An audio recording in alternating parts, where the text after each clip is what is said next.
Hello, and welcome back to the Blogger Genius podcast. I am your host, Jillian Leslie, and I have a question. Do you want to sell digital products, grow your email list, and get more social media followers? Well, MiloTree is the easiest and most inexpensive solution out there for bloggers. Start for free today at milotree.com.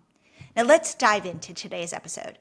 My guest is Gordon Glenister, an expert in influencer marketing and host of the Influence Global podcast. So here are 3 fascinating things you'll learn in this episode. 1, why you, not your content, is the most valuable asset in today's digital world. 2, how to transition from being a content creator to an actual influencer, even if that idea makes you uncomfortable. And 3, the power of consistency and personal branding to build your authority and grow your audience and your income.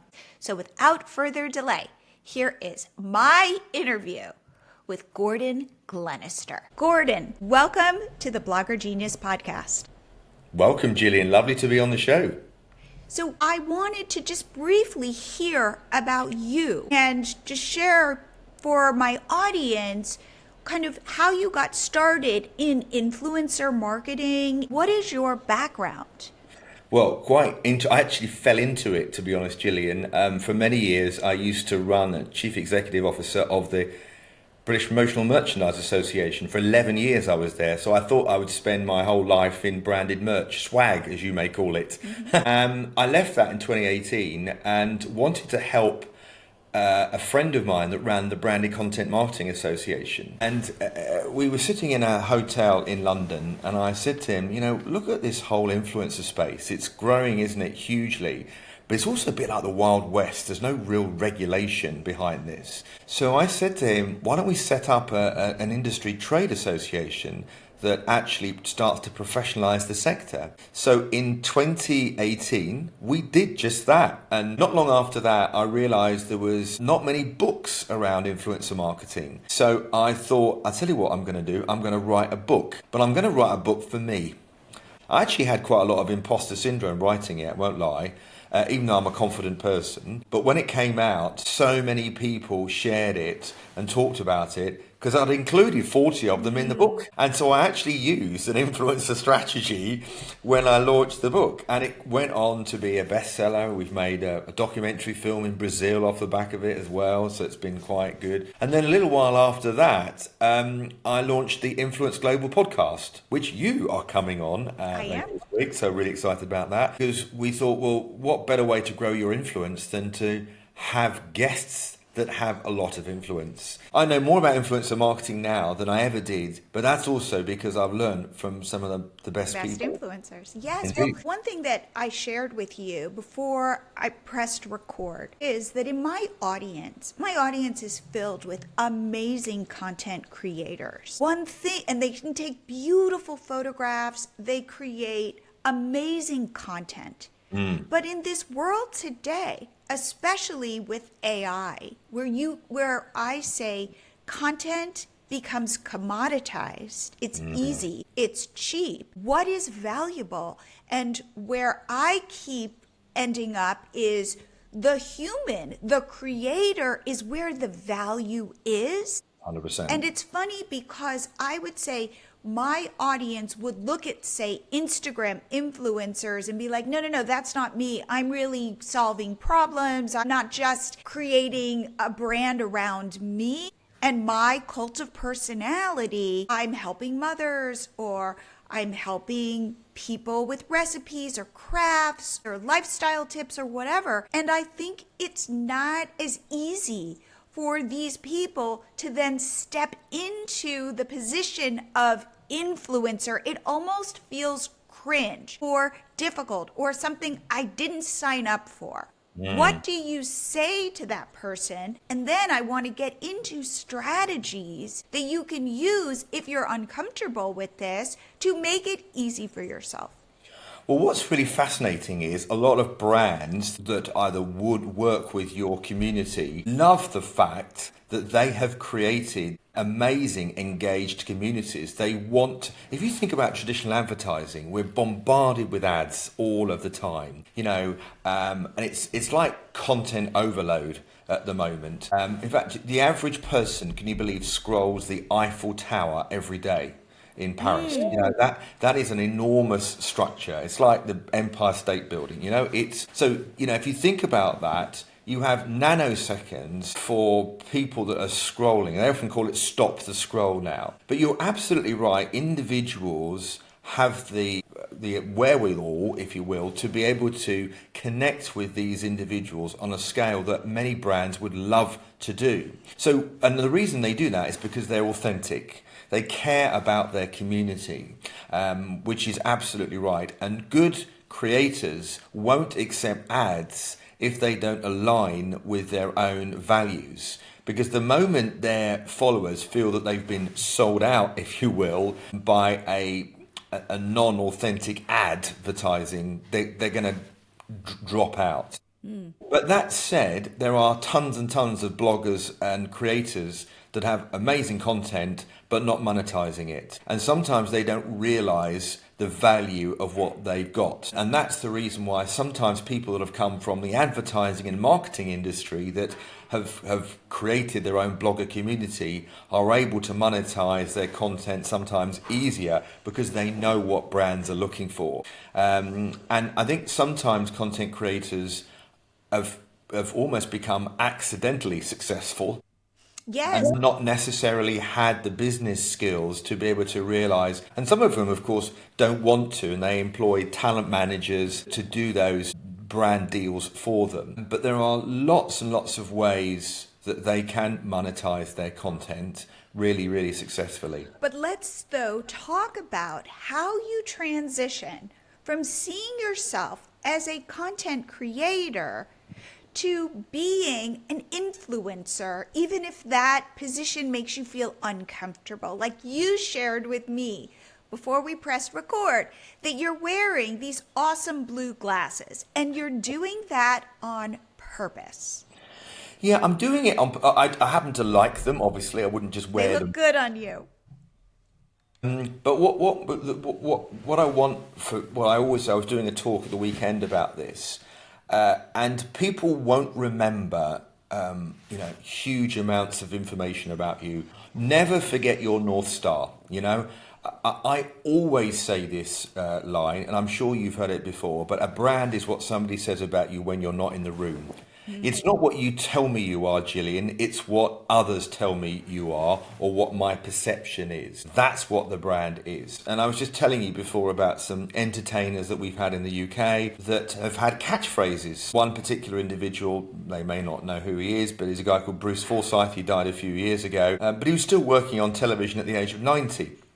And he had a famous catchphrase called, "It's nice to see you nice." And everywhere he went, people just would respond in the audience by the word nice because it became synonymous with Bruce. Now, if I was a TV executive and deciding who is going to present our shows, there's a whole plethora of people I could choose.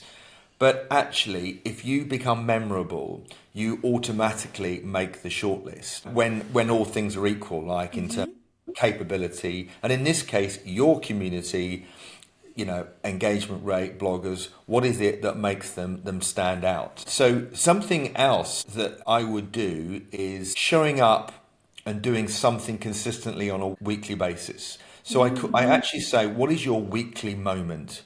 And that could be a newsletter at 9 o'clock in the morning. That could be a webinar that you do every Wednesday morning, or you call it Gillian's Wednesday Wittering, or whatever it is, you do something every week. I mean, good YouTubers will say, just that when they've done their video, they will say, just remember guys to tune in, uploading it on Thursday at 7 p.m. They're telling you when they're going to upload the content. So it's almost like they're creating their own trailer for their videos. And what they're doing is they're driving that sense of awareness within, so that means if they want to see new content, they need to be online at 7 p.m. That's smart. because we all know the first hour in social media land is the critical hour for getting engagement and comments for it to actually show to a much wider audience. It's funny, I release my podcast 12 a.m. Wednesday Central Time. I'm in Texas. I don't tell people that. I just assume they kind of know it, and I haven't told people. Another thing I've been doing is on my Instagram, I've been doing a series. So we sell software called MiloTree to help creators sell digital products and grow their audiences. And I've been doing a series on my Instagram just called Build Your Digital Product Empire Part whatever. I think I'm up to like part 12. And I've been doing it every week. And I've noticed that by doing that, my Instagram following is slowly starting to grow. But I'm not consistent on when I drop these on Instagram. It might be Tuesday, might be Wednesday, might be whenever. But I have noticed that just by putting it in a series, and they're 30 seconds, 40 seconds, nothing. I'm not even really talking about MiloTree. I'm just going, hey, here's the next step on the journey.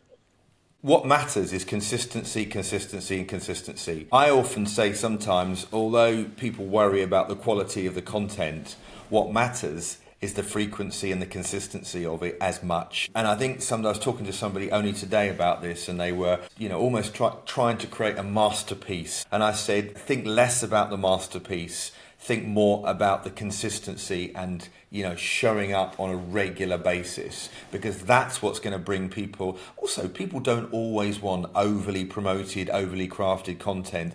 They love behind the scenes content. They love your audience will know this, of course, inside out, the vulnerable moments, what it's like to be, where they've come from, how they've managed to achieve what they've achieved, their pain points, all that sort of stuff. Classic storytelling. Mm-hmm. I always say to people, put out content that you think your audience will actually know. Put out content that you know works. And when I actually help people with carving out their influence, I say the first part of that is the discovery phase. And I say, right, before we even decide to rename you, rebrand you, we need to do some research. So I want to look at who else is talking about your subject matter. Who else? And I want you to look at this little thing called 10 by 10. So I want you to look at the last 10 posts of that individual. And if you think that's going to be on LinkedIn or you think it's going to be on Instagram, then that's fine. Look at those last 10 posts. So you will, with 10 people. So that means you put that on an Excel spreadsheet. That's going to be 100 pieces of insight. And what you're going to look at, what type of post is it? Is it a video? Is it a stat? Is it a photo? And just put some little details on it. So can you imagine, you're going to see this massive amount of content, and you'll be able to then see of each post how many likes and comments and shares or reposts they've had. You need to list that by the side of it. You'll then have 100 pieces of insight. You'll be able to really look at probably about 20% of that. 20% of that will then help reshape your influencer strategy to a similar type of audience based around what you've already seen. It's a really important step change in not doing what you think works, but doing what you know.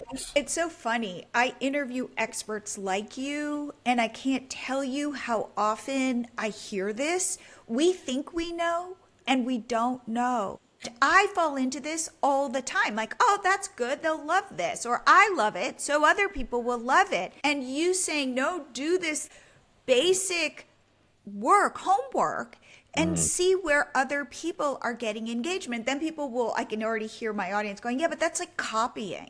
And I always say, it's being inspired. It's putting your own spin on this. Yeah, well, one of the point I was just going to say is because once we've done that, then I want to find, it's no point in saying we're going to make you a fashion influencer, or you're going to a sustainable fashion influencer, because there's too many. I want to get from here to here. And for those of you that are listening, I'm moving my hands narrower towards me, because what I want to do is find a super niche discussion topic. And when I found that topic, I want that to be the way so Gillian is the person that talks about this, and you talk about that everywhere. And that isn't you talking about fashion. That's you talking about sustainable fashion for the over 40s. Something or whatever it is. There's too many people talking about broad subjects. And if you want to stand out, we've got to find a super niche. Where I see bloggers, creators make the most money is if they can turn their business into some sort of membership. Teaching something, but people come for the content, stay for the community. Therefore, you need to be kind of the band leader of that community, but it is about them connecting with each other over something like women over 40 who want to still look good. Like that vibe, whatever that, I always talk about it as your vibe, like it's got to be defined so that you can put it out wherever you're moving through the world, and you're not just, as you were saying, like just creating some content like you're a magazine. It's like, no, you want to be as if you're talking to each individual person. Not that you can do that, but in the way you're communicating, it's got to be from the place of, I see you. Absolutely. And what I love, I run a community called Membership World. And that, funny enough, that is a membership community for memberships. So, and one of the things I think is really important there is what makes a successful membership community. And it starts, so if any of you guys are thinking about starting a membership community, it has to start with the why. You know, the purpose and the value proposition. What is each member going to get from it? It also starts with doing some research. Who else is running a membership community? Why would they join mine? What's different? How can I create my uniqueness, my point of difference? It obviously needs to make it very member-centric so that people, you never lose sight of the members. A good way to start a member community, by the way, is to have some what I call founder members, people that are bought into you. You may even gift them a membership, but they almost become your cheerleaders. Yeah. Because what you want is not everything to always come back to you. You almost want to find some mini foot soldiers that are taking on specific roles, and then they feel connected and they feel that it's theirs and it's not always yours. It's creating that environment where they feel it's their community, their membership. And I call those the evangelists. And I say, befriend the evangelist. You don't need that many. Make sure that they feel like you're their friend, that they can email you, like have that open conversation, because you will get so many insights. Like we were talking about how we're so close to our own businesses and we think we know what works or what doesn't. You can pick their brains and they might see things so differently. When I get on calls with people, and they go, oh, I listened to your podcast, I will say to them kind of shockingly, like, what do you think, like, what do you like about it? And what can I improve? Yeah. And they always are a little startled that I really want to hear that. Maybe I'm missing a whole group of experts that I could interview, or maybe they want to hear more mindset stuff, or maybe they want shorter episodes or longer episodes. And I'm always asking for feedback.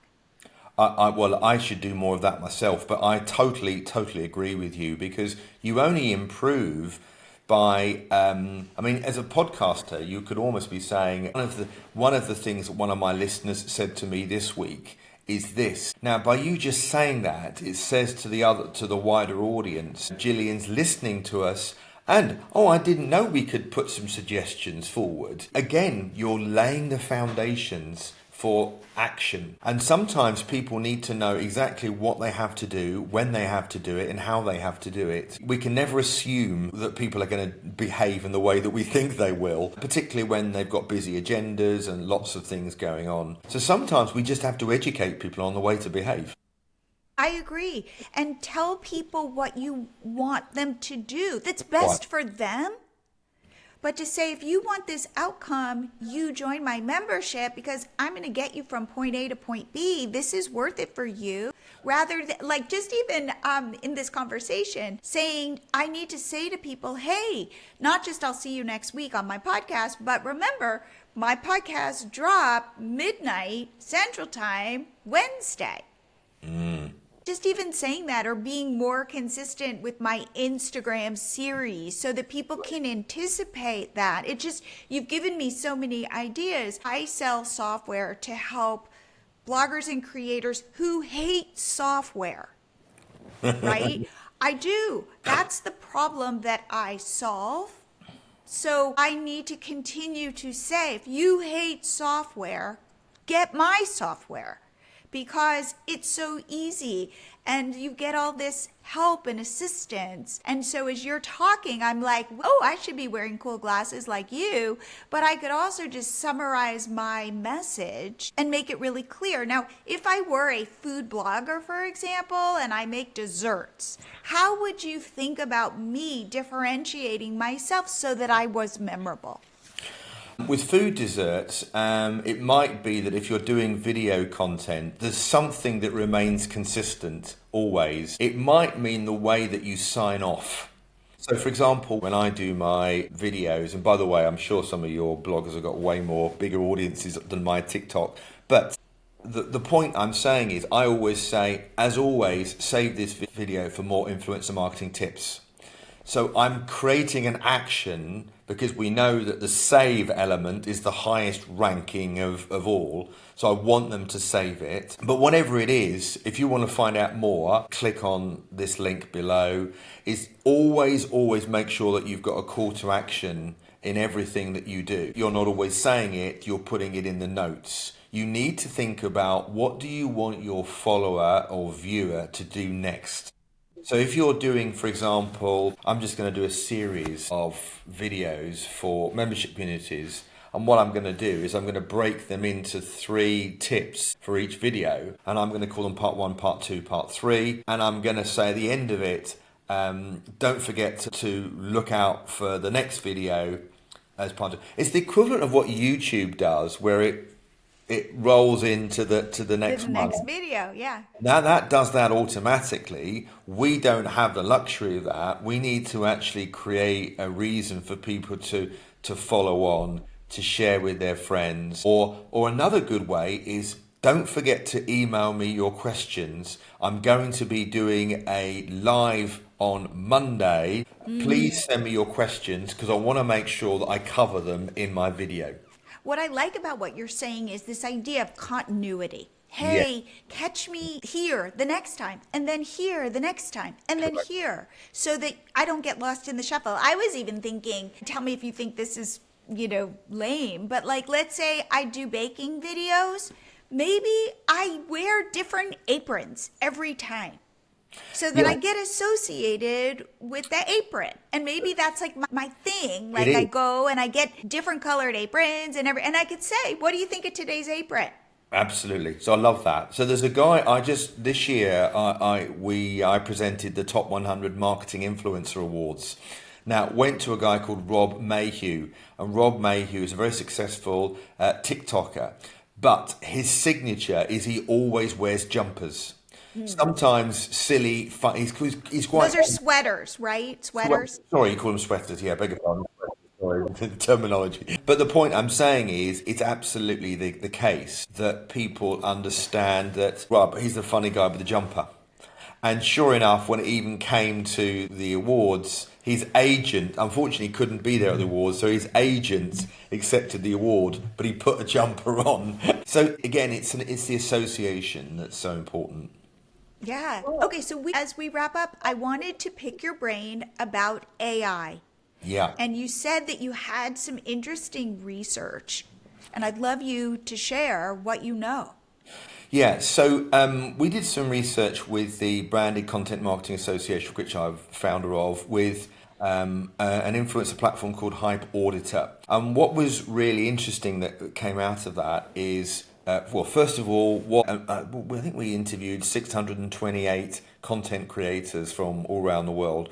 So for what purpose are they using AI for? 76% said content creation, which no surprise. 7% analytics and performance tracking. So, not a huge amount. Their primary concern about the use of generative AI was 31% said the quality of content, 22% saying ethical considerations, and 20% talking about copyright issues.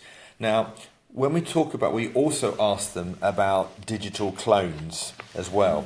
So that was another big area, is how comfortable are you with the idea of creating a digital clone of yourself? So 26% said somewhat comfortable, but also the other 26% somewhat uncomfortable. So a little bit of the jury's out on this at the moment. And, I think it's like anything around AI. There's still a lot of learning to be done, a lot of proof of concept. There are multiple tools coming out there all of the time. There are lots of people that are worried that AI will kill creativity because everything will seem like it's bland if everybody is putting stuff into ChatGPT.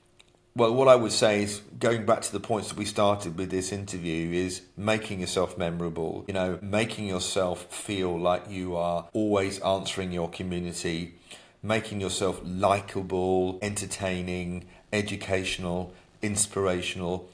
All of those learning language models can't fulfill all of those areas.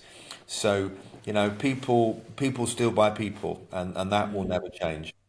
That's exactly what I continue to say, that AI can be like lighter fluid on your business, but therefore the center of your business has to be you. Quite. Yeah. Now, eventually, I don't know, maybe we'll be in a world where we all just have our own AI friends and they are so human. But until that happens, invest in 2025 in you, and do something even goofy. If this feels uncomfortable, go get cool glasses like Gordon and just call that your thing. But for me, what I'm hearing from you is you don't have to be a different person. No, absolutely not. Your community have followed you because of you. Because Right. of how you've inspired, how you've educated, how you've entertained, how you've put real value. And that's not going to change. What will make it easier for you as a blogger is to use tools that will enhance the creativity that you're able to use. So you are still the pilot. And these tools are there to be your co-pilot. So you'll be able to deliver better, faster, quicker content that's relevant, so that you can spend more time with your community and less time creating hours of videos, because you've got tools that will enable you to do that. Less time on maybe scripting, because you've got tools that will be able to do that. If you're creating podcasts or any other form of content, it can be repurposed multiple times, so you can actually use this to grow your audience that might find you from different channels, and have a bit of fun with it. I've seen some really creative things, like spaghetti coming out of a pot and suddenly doing a pirouette, and I won't lie, I do love that, because it just breaks away the monotony of everyday news, and it makes you feel that how wonderful art is and how wonderful creativity is. For example, you've got people that are food bloggers. Could there be things that they could do that suddenly brings their food to life in a way that they've never seen it done before? I love that. So, Gordon, if people want to reach out to you, learn more about you, where should they go? Fortunately, I've got an unusual name, so gordonglenister.com is where I'm at. I'm on TikTok, I'm on YouTube a little bit. I'm on Instagram. My biggest platform is LinkedIn. But if anybody wants to connect with me there or drop me a message, happy to support or help any of your community if I can. I love that. And I will be showing up on your podcast as well. You will indeed. I'm looking forward to it. Well, I just want to say I've loved this conversation. You've given me so many good ideas. So thank you so much for spending the time with me. My pleasure. I hope you guys like this episode. For me, my biggest takeaway is the power of consistency and personal branding in building your influence. It's not about being perfect. It's about showing up, being memorable, and delivering value. And if you're ready to start growing your audience, building your email list, and selling digital products, check out Milo Tree's free plan. It is the easiest and most affordable way to grow your blog and online business. So get started today at milotree.com. If you enjoyed this episode, you think a friend would too, please share it. Word of mouth is the best way to help others discover the show. Thank you so much for listening, and I will see you here again next week.